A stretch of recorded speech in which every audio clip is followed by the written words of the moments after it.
এদিকে আমাদের পরিমণি আপা বলতেছে, আপনারা কি আমাকে বিয়ে দিতে চান নাকি চান না? আপনাকে তো বিয়ে দিতে চায় না, আপনাকে সবাই বিয়ে করতে চায়।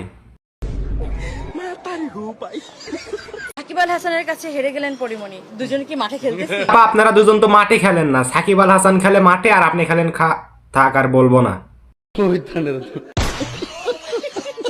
তো মূলত পরিমণি গেছে একটা অ্যাওয়ার্ড শোতে, যেখানে আছে আমাদের অপু বিশ্বাস, কেয়া পায়েল এবং ভাইরাল সিদ্দিকের বউ।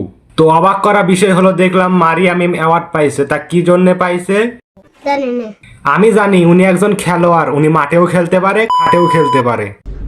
আপা এতই ভালো খেলতে পারে যে তার খেলার জন্য প্রতি মাসে তাকে একটা করে অ্যাওয়ার্ড দেওয়া লাগে। এদিকে এক ভারতের হিজড়া পরিমণির হাত থেকে অ্যাওয়ার্ড নিচ্ছে। কিরে ভাই, এটা কিসের অ্যাওয়ার্ড? বাংলাদেশে এত হিজড়া থাকতে ওকে অ্যাওয়ার্ড দিচ্ছে কেন? এর তীব্র নিন্দা জানাই, কারণ বাংলাদেশের হিজড়াদেরকে অপমান করা হলো।